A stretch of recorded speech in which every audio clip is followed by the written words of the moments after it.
Hi hello అండి, welcome to Bharat special. నేను మీ భారతి. ఎలా ఉన్నారండి అందరూ? నేనైతే చాలా బాగున్నాను. అండ్ మీ అందరు కూడా చాలా బాగుండాలని కోరుకుంటున్నాను. ఈరోజైతే ఇంట్లోనే ఈజీగా బ్రౌనీ ఐస్ క్రీమ్ని ఎలా చేసుకోవాలో చూపించిపోతున్నాయండి. అండ్ అందులోనూ ఎటువంటి షుగర్ యూస్ చేయకుండా, అలానే ఎటువంటి మిల్క్ యూస్ చేయకుండా చక్కగా చాలా హెల్తీగా ప్రిపేర్ చేసేసుకోవచ్చు అనమాట.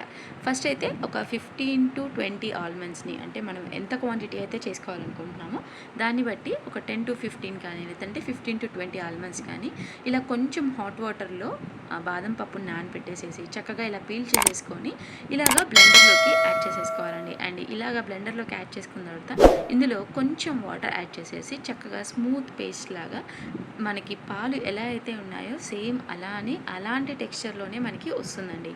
సో ఇలాగా చక్కగా బాదం పాలని రెడీ చేసేసుకొని ఇలా ఒక బౌల్లోకి యాడ్ చేసేసుకొని ఒక పక్కన పెట్టేసేసుకోవాలండి. సో మనకి ఇప్పుడు బాదం పాలు అయితే రెడీ అయిపోయాయి కదా.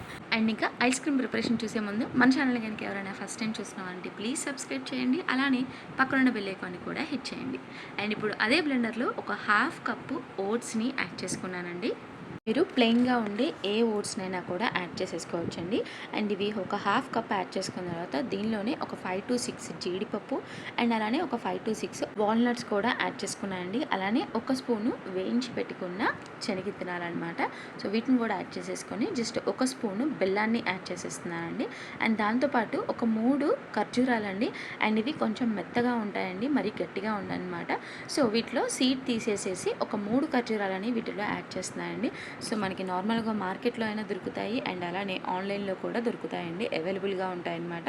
సో ఇలాగా 3 ఖర్జూరాలని యాడ్ చేసుకున్న తర్వాత ఇందులోనే కొంచెం ఫ్లాక్స్ సీడ్స్ పౌడర్ని యాడ్ చేస్తున్నానండి. అండ్ ఫ్లాక్స్ సీడ్స్ పౌడర్ ఎంత హెల్తీనో మనకి తెలుసు కండి. అండ్ ఇవి కొంచెం వేయించి జస్ట్ మిక్సీ పట్టేసేసి యాడ్ చేసేసాను అనమాట. సో అందులోనే ఒక స్పూను తేనెను కూడా యాడ్ చేసేసి ఒక 2 to 3 బనానాస్, కొంచెం పండినవైనా పర్వాలేదు, నార్మల్వైనా కూడా పర్వాలేదండి. సో ఇలాగా బనానాస్ని యాడ్ చేసేసుకొని చక్కగా దీన్ని బ్లెండ్ చేసేసుకోవాలండి. ఒక మంచి స్మూత్గా పేస్ట్ లాగా అయ్యే వరకు కూడా మనం చక్కగా బ్లెండ్ చేసేసుకోవాలన్నమాట.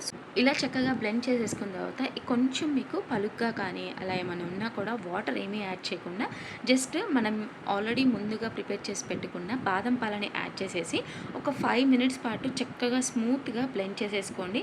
ఒకవేళ మీకు ఇంకా కనుక సరిగ్గా గ్రైండ్ అవ్వకపోతుంటే ఒక్కసారి స్పూన్తో కనుక మిక్స్ చేసేసి గ్రైండ్ చేసేసుకుంటే చక్కగా గ్రైండ్ అయిపోతుందండి. అండ్ మీకు ఇది చూసే అర్థమవుతుంది, ఇలా ఇంత కండెన్స్డ్గా వచ్చినప్పుడు ఏంటంటే మనకి ఈజీగా ప్రిపేర్ చేసేసుకోవచ్చు అనమాట.